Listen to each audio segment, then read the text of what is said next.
Oh, okay. Well, good evening.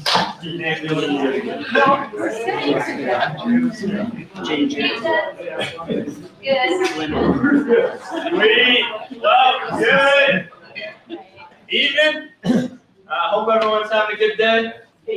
Since Ken's still standing, I'm gonna have him come up. Start us off. You were walking towards me though. It was just you were right there. He'll start us off with a prayer, and maybe if you're lucky, he'll give you a little preview of what he's going to talk about this Sunday. So, Ken, why don't you start us off with prayer? So let's pray. Father, Holy God, it's good to be here this evening to worship you, to fellowship with one another, to hear a lesson. I think we're still on finances. Thank you, Father, that in your word you give us wisdom in every single area of our lives. And it's amazing how much your word actually has to say about our finances, from what we think about them to our heart, and material concerns and actual practicals. Appreciate the work that Brian and Bruce have been doing on this. And Father, I pray that we will always be faithful in trusting you to give to you and to give generously to you. Thank you for all that's been given so far for the Flagstaff Missions contribution. And I pray that that will grow and that we will meet our goal. And God, I just thank you for the support that we got from the Pacific Southwest to enable us to have Brian and Abby on staff. And God, just for the way that finances are being used in some really great ways around the world, through churches, through Hope Worldwide, through the work that Dave's been connected with in Eastern Europe to help take care of refugees from Ukraine. And just so many good things being done, Father. It's a crazy, wild time to be alive. It's also an exciting, exuberant time to be alive and to be in your kingdom. And I thank you that you give us that privilege. And I pray that we will appreciate that this evening. I pray that we will be refreshed and fired up this midweek for the rest of the week. And I look forward to meeting together again on Sunday. And I know that Mackies are going to be traveling to Texas, of all places. And I pray that you'll keep them safe. They'll get back safely. You'll keep her brother-in-law from crashing his car. And that will go well. And that you'll be with the group that's going up to Utah for that young pros that get together with Salt Lake City churches, other churches. So much going on. I pray that we'll finish May strong this weekend. And I pray, Father, that going into June and to the mission outreach, that Father, in our group of disciples here will be tightly unified, will be loving, will love one another, continue to grow in our love, loving one another as Jesus loved us, to be servants, to serve. And to serve the body, to serve our community, and reach out and find people who will seek you so that they can come to know you and just know the promises, the hope, the joy that we have. Father, thank you so much for how good you are in letting us know you and the privilege of being in your spiritual family. Pray in Jesus' name. Amen. So since Brian mentioned Sunday, I will go ahead and share. So recently, Brian did a series, I think Dave did the middle one, on the Sermon on the Mount, Matthew 5, 6, and 7. I think it was like 3 lessons to cover all 3 chapters. A great look at Sermon on the Mount. Obviously not a deep dive, you can't do that in 3 lessons. So in thinking about that, I got to looking recently at what oftentimes is called the Lord's Prayer, which is part of the Sermon on the Mount in Matthew chapter 6. So it occurred to me as I'm thinking about the Lord's Prayer, which I've known all my life probably, that actually the themes, the point themes in the prayer that Jesus put out there actually not completely, but pretty well summarize everything that's in the Sermon on the Mount. And so what we're going to do, we're going to look at the Lord's Prayer, but we're going to look at it in the context of the entire Sermon on the Mount. Not it really is a prayer, but here are themes that Jesus talks about. And so if you know the Lord's Prayer, then you've got this good overview of the entire Sermon on the Mount. Okay? So that's what I plan to do Sunday. I'm looking forward to it, and hopefully it will be beneficial to all of us. Nice. Well, let me go through our different announcements. Some good news. We have now hit, I think, $23,000 in our special missions collection. Super impressed, blown away by what we've done already, and I think there's more to come. So that's really exciting. Other things is this week, Abby and I had the opportunity to go down to Phoenix. We had an all Arizona staff meeting. Yesterday. And so we did that, and a big portion of the meeting was just talking about what are we doing as a family in Arizona. What are we going to do this next year? What are we going to do together this next year? And so we talked about a lot of stuff.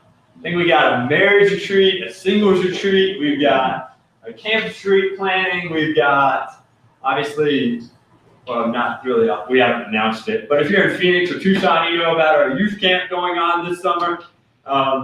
We don't have any kids in that age range yet, so we haven't been announcing it. But we have another all Arizona Park service happening probably next early March. And so it's just really exciting to think about all the things we're starting to do together.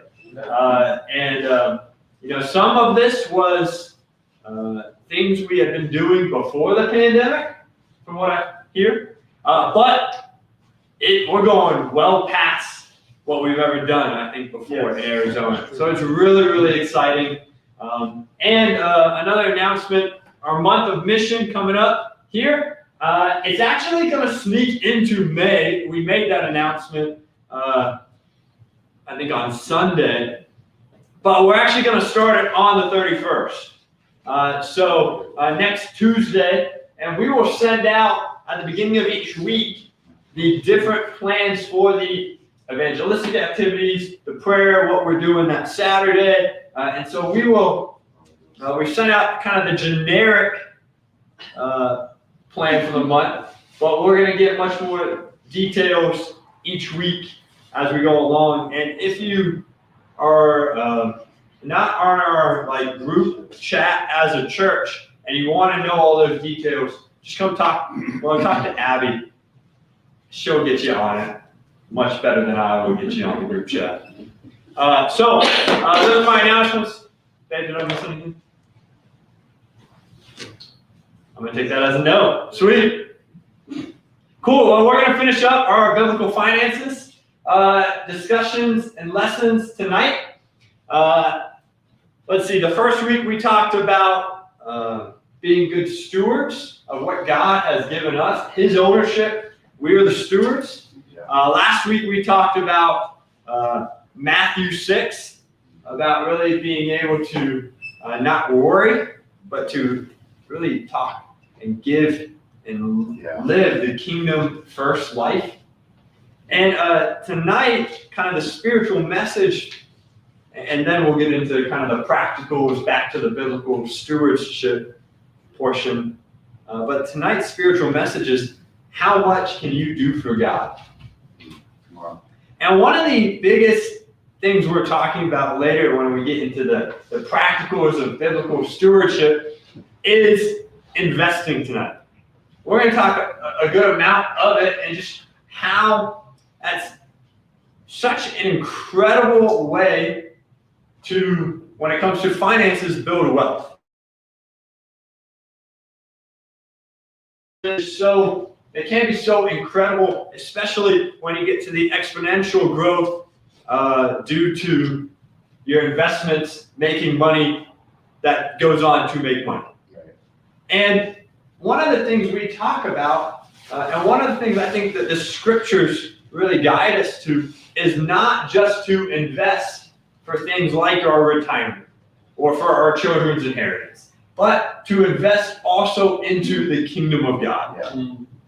And I just think about the massive impact that our physical investments make. I guess not physical, I guess they're digital nowadays. But the digital investments of finances that we make have just incredible return. Just thinking about the even more so return that we will have when we give to the kingdom. Not just giving, in a sense, financially, but investing in all facets to the kingdom. Just thinking about the return. And I think one thing that is so prevalent on my mind, and probably a lot of our minds, is, the simple, what's the return on investment we've received as a church by being able to hire Isaac, part-time intern? It's incredible, the impact on, hopefully, not just our church, but the kingdom of God. And so I want to flip over to a passage here in Exodus that I think is pretty powerful. It's in Exodus 36. All right.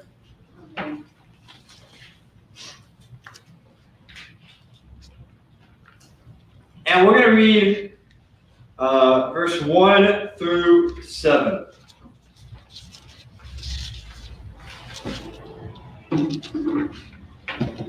And forgive me for name pronunciations, because every time I try to practice these, whenever I have to read a passage, and then I get up here and I just bitch it. It's just bad.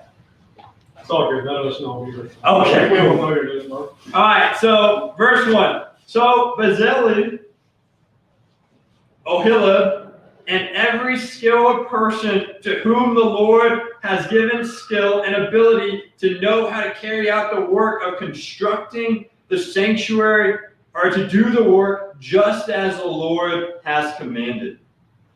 Then Moses summoned those men and every skilled person to whom the Lord had given ability and who was willing to come and do the work. They received from Moses all the offerings the Israelites had brought to carry out the work of constructing the sanctuary. And the people continued to bring free will offerings morning after morning. So all the skilled workers who were doing the work on the sanctuary left what they were doing and said to Moses, "The people are bringing more than enough for doing the work, for the Lord commanded to be done." Then Moses gave an order, and they sent this word throughout the camp: "No man or woman is to make anything else as an offering for the sanctuary." And so the people were restrained from bringing more, because they had already had was more than enough to do all the work. And I think that's so incredible, because when's the last time you heard anybody saying, "Stop giving"? Doesn't happen that much. But there's so much here that I love about it. But what I want to highlight is the fact of what this money is going to, this sanctuary. And I talked about as we invest into God's kingdom, what kind of returns might we have? And I think about them building the sanctuary. And what returns came about from the sanctuary having been built and established, and then was able to travel with them along the way. You think about the next generation being able to have that, and to have a place in the middle of their camp to go and worship. Yeah. Everywhere they go, what was right in the middle of the camp? The sanctuary. So that people could understand that, hey, God is going to be the center of our lives. You know, this investment that they made just went on and on and on, right? To be ultimately a sign for the people for so long of the kingdom, God, worship Him, not anything else. And I continue to think just about our investment into the kingdom today. What might be the return? You know, we might see things now and in the present, but there's also going to be long-term things that happen and great returns that come along because of our investment in God's kingdom. Especially here in Flagstaff. I think about, you know, the Burfords or the McCabe's investment into Flagstaff. Yeah. You know, for so long, and what's been able to be established now because of their investment. You know, now, not just them, but we all play a part in that investment for future, whoever that might be. Whether, you know, 10 years from now, any of us are still here. I think there's got to be somebody here, a group here, worshiping God. Hopefully not in this facility 10 years from now. Hopefully we upgrade a little bit, find a better parking lot, and much more. But, you know, I think for us, I want us to have vision for building the sanctuary. Yeah. Not physically building a sanctuary, but building the sanctuary, building this outpost for God's kingdom here in Flagstaff. You know, our vision, right? We've talked a lot about having these goals, especially for this first year. Like, we want to see a church of 50 members here. And by the way, we're in the 30s right now, and it's inspiring because I think the largest this church has ever gotten is kind of the upper 30s. So we're getting close to seeing our group be the largest it's ever been in Flagstaff, which is super neat. But I know I've caught myself only having vision for that, just for the 50, and not the 200 plus that we actually want to see moving forward. You know, I think I can get so caught up of, all right, what are we doing now? To stop to think about, what could this become? What sanctuary are we building? I think about training future leaders to maybe, I know we talked in our staff meeting about having a church in our family an hour away from every place in Arizona. That was mentioned, but we're going to hold off on that because we kind of want you guys here for a little bit longer. I didn't say that in the I'm saying that to you guys. But I think about raising up future leaders to do that. You know, a big portion of that will be building a staff here in Flagstaff. You know, a staff of maybe 4 full-time staff members, and then maybe 4 like interns, young leaders that we're raising up to see if they want to do this. I think about having $10,000 or more a year in dollars set aside just for like maybe a hope chapter here. And what work could be done because of that? You know, I think about actually a physical facility. You know, us being maybe a permanent lease user. You know, who knows what my friend is gonna do or not do. Keep praying. But keep praying. But I think about us having vision for the sanctuary. Not for the physical facility, but for the things that we're going to do that's going to impact the community. To teach them that God should be the center of our lives. And not just our lives, but the next generation's lives as well. You know, I wanted to throw out some kind of like, I'm a numbers guy, if you haven't figured that one out. But I thought it was really neat just to think about what could be done when we whether it's us giving a little bit more, or maybe friends of ours giving, or maybe it's as we continue to grow our church, what can be done with even just a little bit more? Yeah. I was playing around with some numbers, as I do every once in a while, and I was looking at, if we had 50 people giving just $25 a week, more than what we already have or give, we would have enough to hire another person full-time on staff, and I think 2 part-time interns. And I was like, wow, you know what? That's not that unbelievable of what could be done. And it just really, I think those things inspire me. And as I shared last week, I have kind of an opportunity mindset when it comes to money. I see it as it's there, whether it's there for us or there for others, God can use it.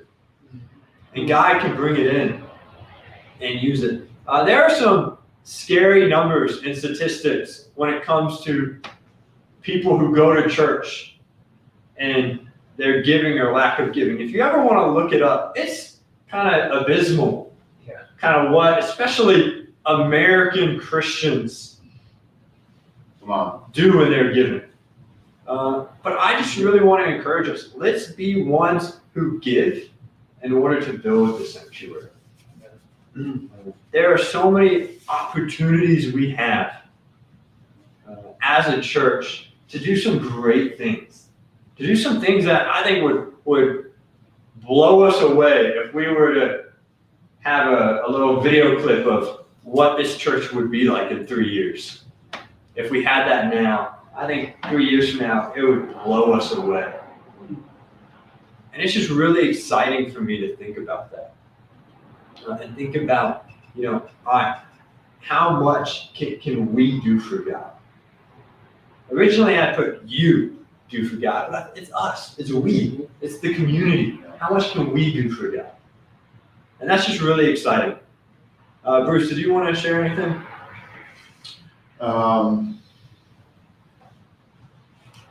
I've seen,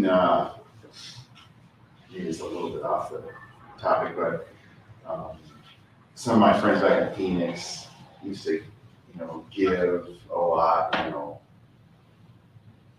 it was private, but it was a good chunks of money. And to see just how, that helped the sports church on their end missions. And then it just seemed like they were just kept getting blessed too financially, or got to a better spot. Not that that's a reason to give, but I just could see that their lives, how, it affected their lives just by giving extra over and above, what the regular contribution was. So just a thought. Yeah, when you take steps of faith, God's going to bless it. Whatever that is. I think about so many of us coming up to Flagstaff. That was a step of faith. And just think about the ways God has blessed it. That's just really, really, I don't know, these things really excite me because of what can be done. I think too often, small churches, we can feel limited. We can feel limited by especially by a budget. And I think for us, we want to build a culture where we do go above and beyond. Where we go, hey, you know what? We're not limited because we have a huge God who can do anything. Potentially even $3 million or more, anything. But some of that's on God. I think some of it is on us stepping out on faith and watching Him then bless our faith. All right, so we're going to dig into now the kind of the stewardship aspect of tonight's portion of the lesson. And so we had 4 topics, right? Let me think. If we went back through, we had the first Wednesday was living below your means and giving to God. Last week we talked about debt we talked about saving, and we talked about insurances. This week we're going to be talking about additional giving, investing, retirement, and lending. So in giving, if you could turn with me to Proverbs 28:27. It says, "He who gives to the poor will lack nothing, but he who closes his eyes to them receives many curses." And I feel like this is almost exactly what Bruce was just referring to, right? Not that Proverbs or even what Bruce was saying is a law that won't ever be broken, right? We might give financially and we could hit some hardships. But these are sayings that are generally true. He who gives to the poor will lack nothing. You know, there's this book, I mentioned it, I think in the Giving to God portion 2 weeks ago. There's this book I have, it says, "Tithing is the training wheels of giving." And our goal, I think, shouldn't really just simply to, hey, let's just tithe. Let's just give. But let's, as Bruce was saying, let's go above and beyond. What are some other ways to give? And it doesn't even have to be to church. You know, maybe it's to those in need, or a gift to a family. Maybe it's sponsoring somebody to go to a retreat or a camp or a million other things that we do as a church, or an internship. Maybe it's giving to a different charity or a local need. You know, there are so many ways to give, and when you are properly, especially budgeting, it's so much easier to do that. When you're a good steward, I know that's helped Abby and I so much. When I actually put a line in my budget for additional giving, it opened us up to actually then give when we were asked. And I just really want to encourage you to do that. And I know we talked about budgeting a few weeks ago, and I want to add this phrase, as you budget, or as you continue to work on your budget. Build a budget, not just by your needs, but build a value-based budget. Like, what are your values? Yeah, Bruce, Yeah, you wanted to share. Do my budget and trying to save gas money. Would it be a good idea to just do like Uber Eats and stuff and get food delivered to try to save gas money? Would that be a good thing to do? To save gas money, technically, yes. To save money, probably not. Why don't you just buy a lot of hot dogs and eat at home? Buying life insurance. But yeah, I think building a value-based budget. Like, what are your values? What do you want to accomplish with your finances? Do you want to be able to give more? Do you want to be able to host people in your home more? Then you might have to add a few extra dollars to your grocery budget. You might have to buy or upgrade the vacuum. You know, right? You might have to do those things if you want to host more people. And things like that, right? I won't get too much into that because we talked about giving before. But I just wanted to throw it out to us. Let's not just stop our giving with giving financially at church. There's so many other ways we can give. All right, so now we're digging into some more technical stuff. Investing. Proverbs 31:16 says, "She considers a field and buys it. Out of her earnings, she plants a vineyard." One of the things that makes this woman so great and wonderful is that she is, one, doing amazing at what she's doing and just buying a field and working it and making it fruitful, but then she's using her earnings to then go and make more. Invest. She's investing. And there's so much power in investing, using your money to make money. This is typically something you want to do when you are debt-free. There are some scenarios where it might be advantageous to do it when you have some debt, but most cases, this is something when you're debt-free. I wanted to share some interesting figures with you guys. Come on. If you start investing $200 a month at age 30 with, I don't know what return this is using. It's Dave Ramsey, so I assume he's using 10. I think he uses 10 in all of his stuff. With a 10% return, which mostly feasible, how much money do you think you guys would have at 68? Nothing.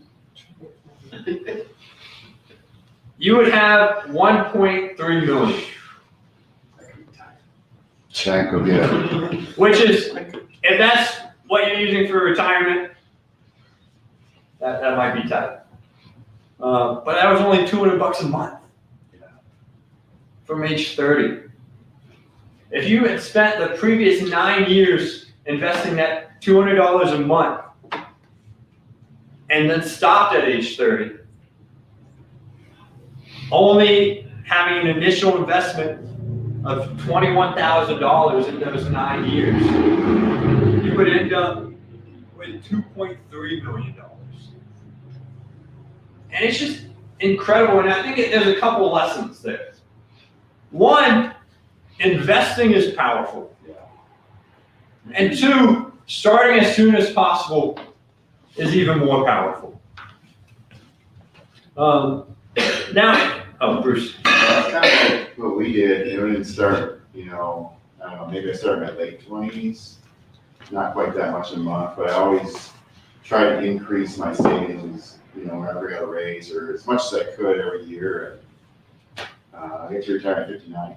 So it's not just, fuzzy math, it really works. So.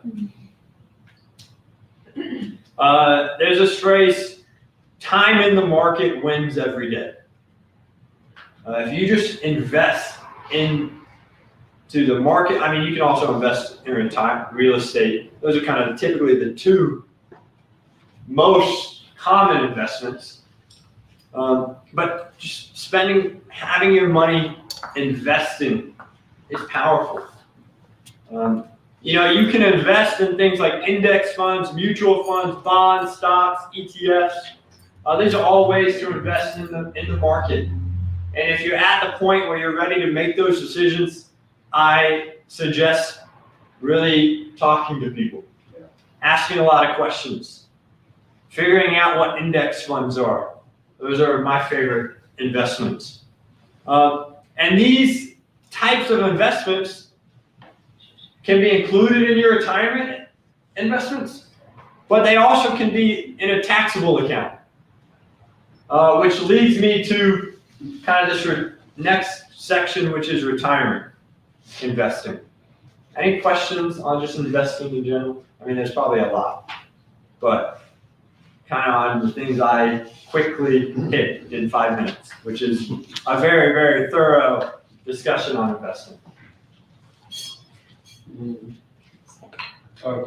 We were recommending, whatever your 401k is, the max, absolutely. Yeah. Max the max and then some. Yeah. 100% return automatic. Yes. Here, retirement, Proverbs 13:16. It says, all who are prudent act with knowledge, but fools expose their folly. And I think a thing of knowledge is investing for your retirement. Kind of a tip that Dave just threw out. Using the match that your company gives you. It's incredible. Free money. Typically, just a rule of thumb, have a good goal of having 15% of your income going to retirement. If you can get that and keep that consistent, 15%, you'll be set. As long as you don't withdraw it. And as long as you actually don't just put the money into a retirement account but don't ever buy stock with it. You actually have to purchase the stocks I mentioned before, or the index funds within the retirement account. A retirement account is just they call it an umbrella. And basically what it is an account that has a tax benefit. And so,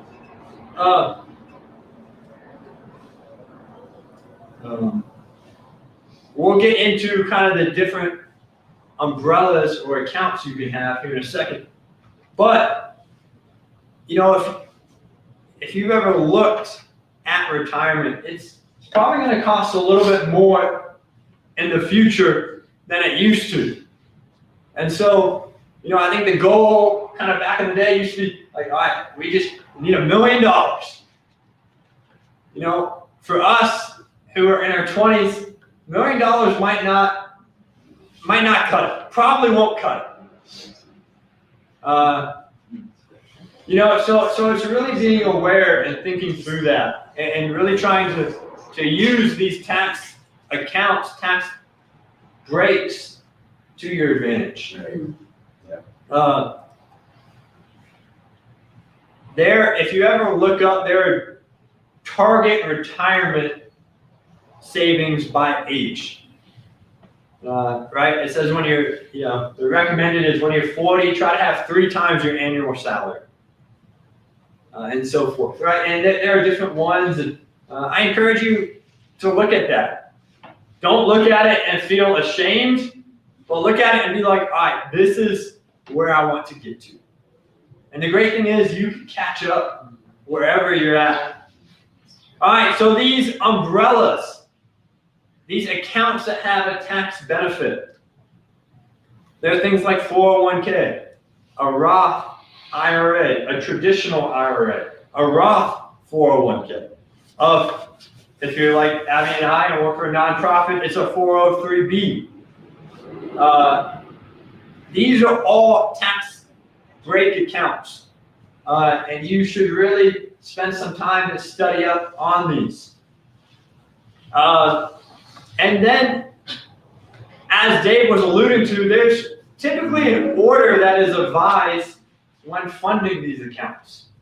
And I know we're getting kind of deep into this, but these are just helpful tips and knowledge to know if you want to be the best steward you can be of the finances God has given you. So the order, and you can write this down or look this up online or watch the video later, is to typically it said, take the full match in your 401k. If they have a Roth version of the 401k, take the full match in that. But 401k to the match is step 1. Step 2 is Roth IRA to the max. If you still have money after that, go back to the 401k and take that to the max. If you still have money after that, which if you do, you are really impressive. Go to a taxable account or buy real estate or do something else. Donate to the rest of us who haven't reached that point in life. But it's really incredible what happens when you, 1, follow this order, but 2, it's just incredible what can happen to your, for lack of better terms, your net worth, your savings, your retirement when you do these things. I kept the number simple. If you were to make $50,000 a year and your company had a 3% match, so your first step would be to fund your 401k to the match. So that'd be 1,500, which you would get times 2, so that'd be $3,000. Then you would go to your Roth IRA, and we're saying you want to fund up at 15%. So 1.5 from the 401k, plus you can fund 6,000 into your Roth, so that would be 7.5. That's 15% of your 50,000 salary, which would be a total of $9,000 a year. In 15 years, if you do that, $9,000 a year, $240,000. And that was an 8% return. 30 years, it would be over $1 million. Hopefully over time, your income will grow. And you can also bump that up. Maybe you have a better match. If your match was 8%, it would go from $9,000 a year to $11,500 a year, just because of you're getting the match. And a good chunk of that is then tax-free because it's in a Roth account. And so there's some really neat things. And if you ever need to talk to someone about this, I know we're not necessarily technical financial advisors, but we can point you in the right direction. Bruce, I, Merle, some of the older people who have gone through this. My father-in-law, if he's in town, you can talk to him. And so just the encouragement here is take advantage of these taxable accounts. Do your best to work to get to a spot where you are contributing 15% into retirement. These are great ways to be amazing stewards of the money God has blessed us with. I want to make one last comment on the last topic here, which is lending. In Proverbs 19:17, it says, "Whoever is kind to the poor lends to the Lord, and he will reward them for what they have done." And I really like this, because oftentimes when we're lending, we're lending to somebody who's in need. But it says, when you do that, you're no longer lending to the poor. It says you're lending to the Lord. And he will repay you. And I think one of the things that I've been taught, and is super helpful, is when you're lending money, rule 1, don't lend anything you need to live on. Rule 2 is if you're lending money,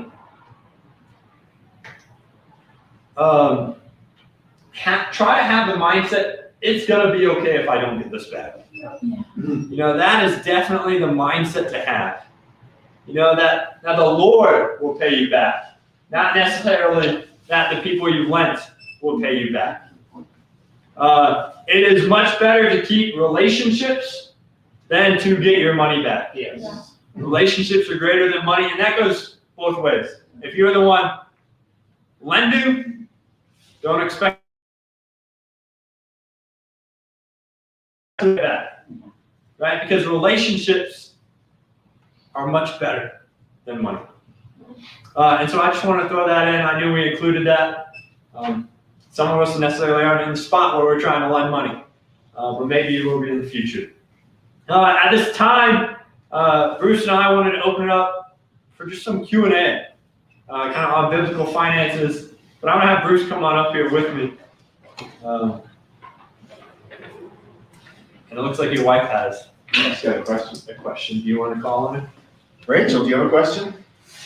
This is from an anonymous person that's watching on YouTube.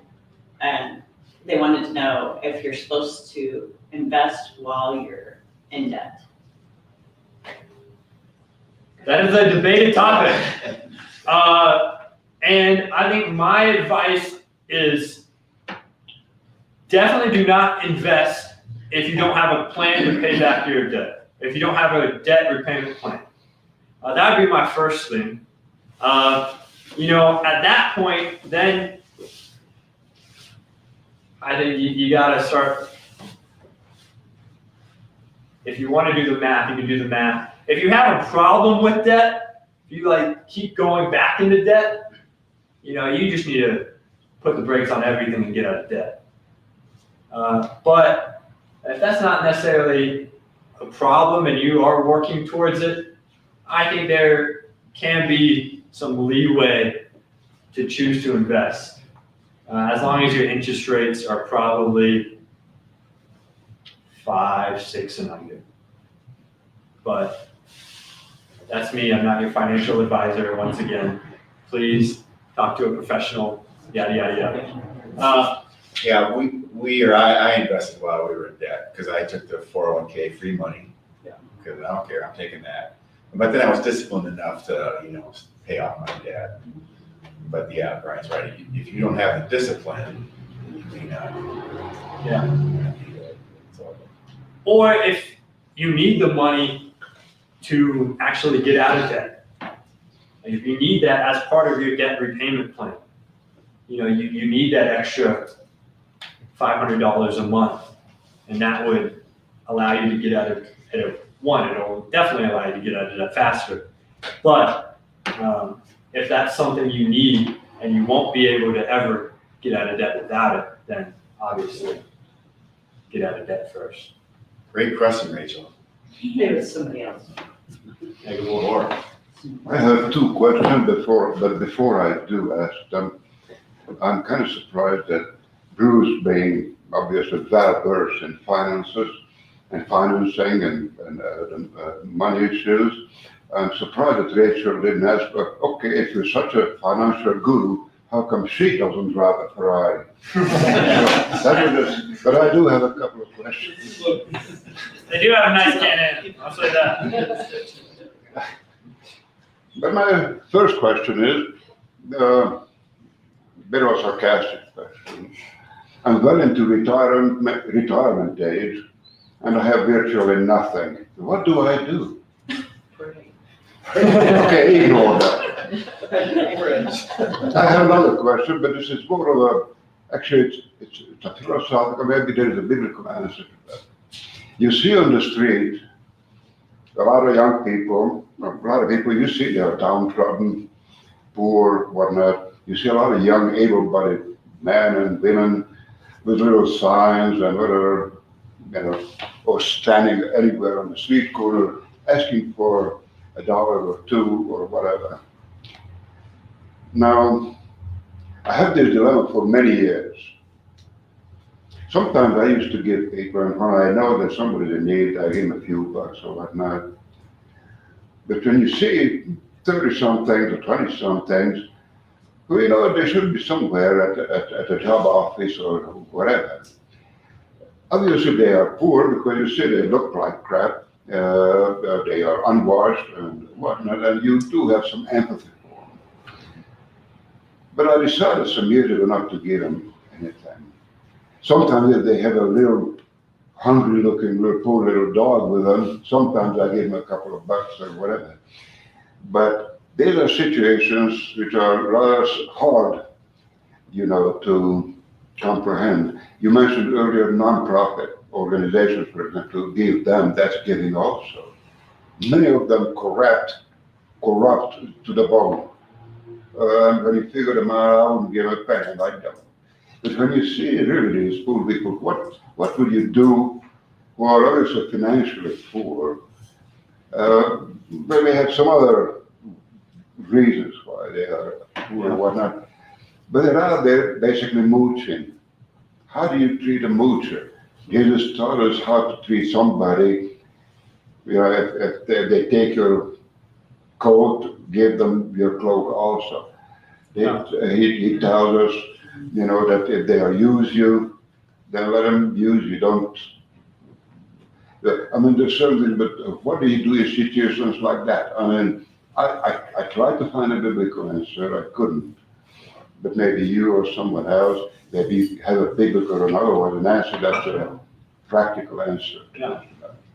Rachel kind of takes the lead on this one in our household. She gives food, gives bars or something, because I think maybe she can share more, but it's kind of like, we just want to give, we don't know the situation with the person.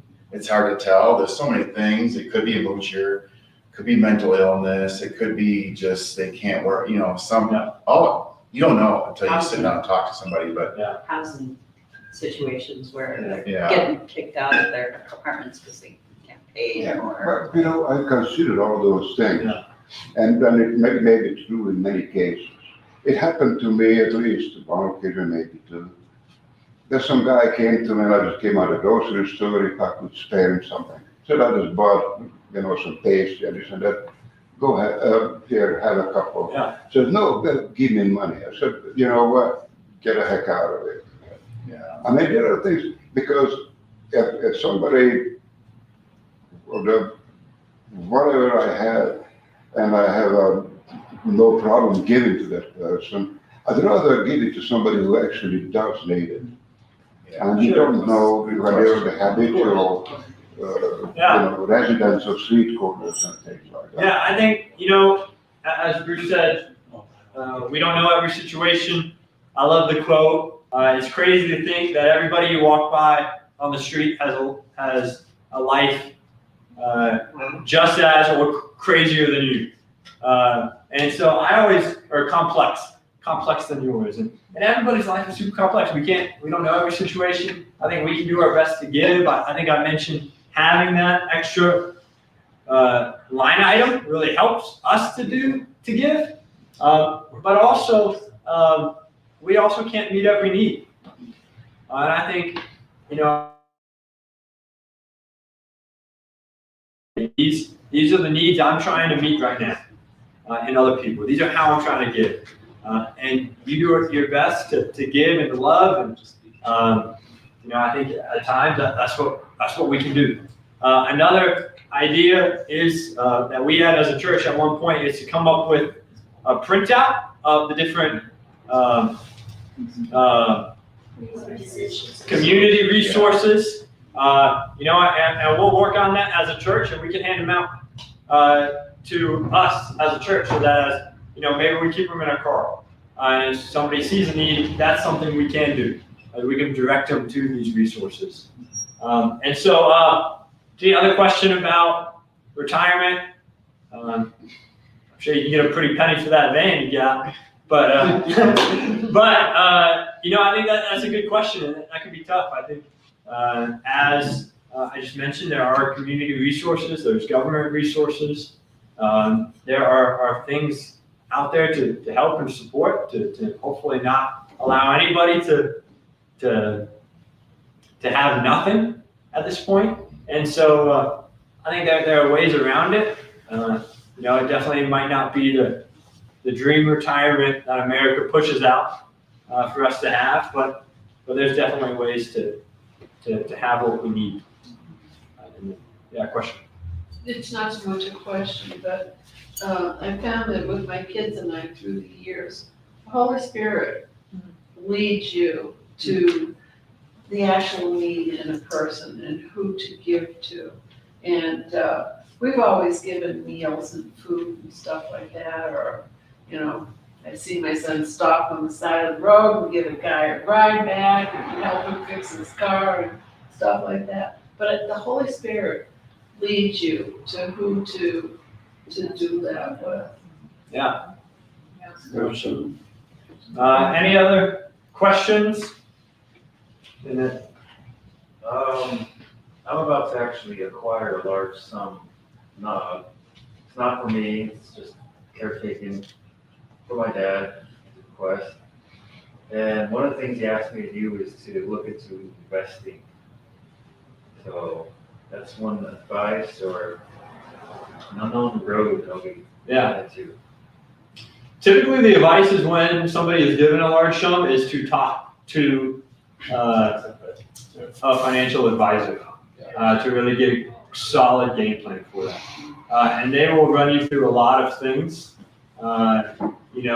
If you need somebody with kind of some knowledge to go with you to that, I think there are definitely people here that can help. But typically, financial advisor, and they'll walk you through things like what to invest in, how to invest it, and any tax breaks that can be done for that, but also they'll in how to invest it, they might give you some strategies on like, hey, we're not going to invest it all at once, just in case, you did that 3 months ago and the market dropped 10%. And so they'll give you some tips like that. And whether, obviously for your dad a little bit older, maybe it won't be all stocks. Maybe it'll be some bonds and things like that. They'll walk you through all of that. And that typically goes for any lump sum you get, or if you magically win a lump sum. Typically always hire a financial advisor for that. I have some ocean front property here in Arizona. Do you want to?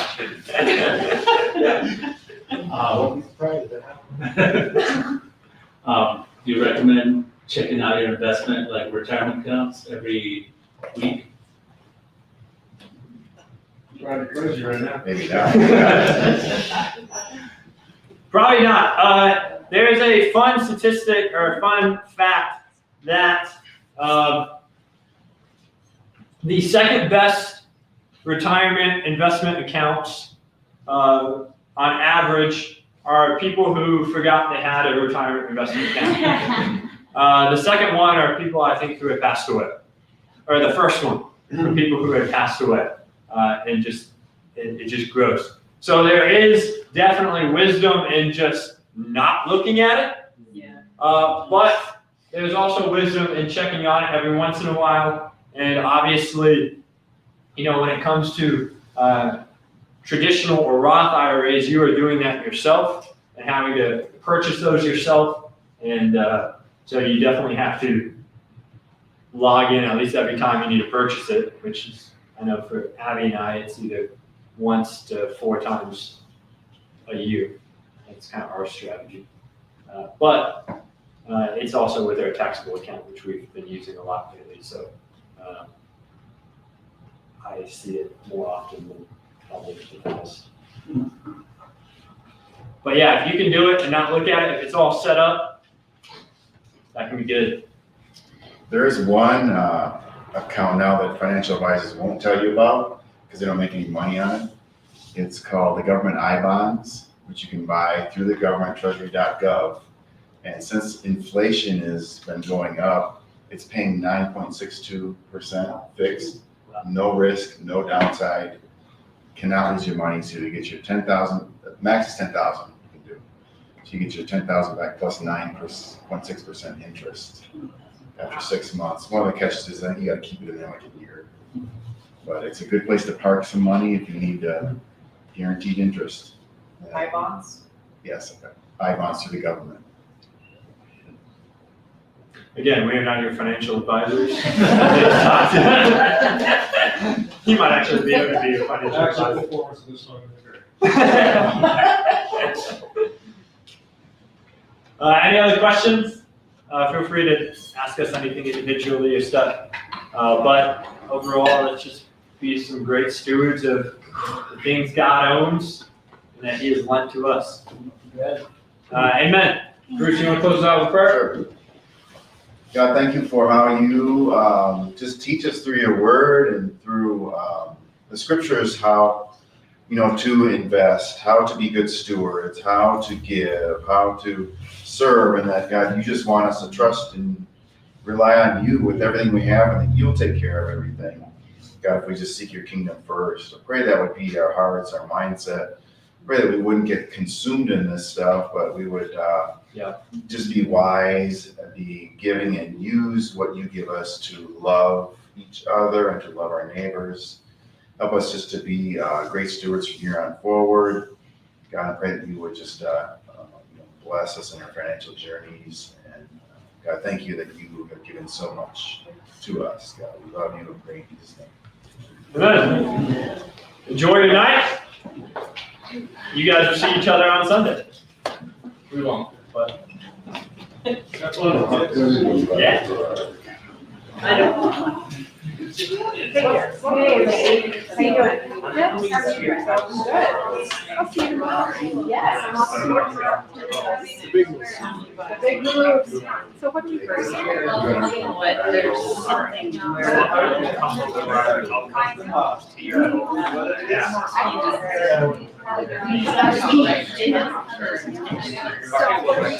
So every college,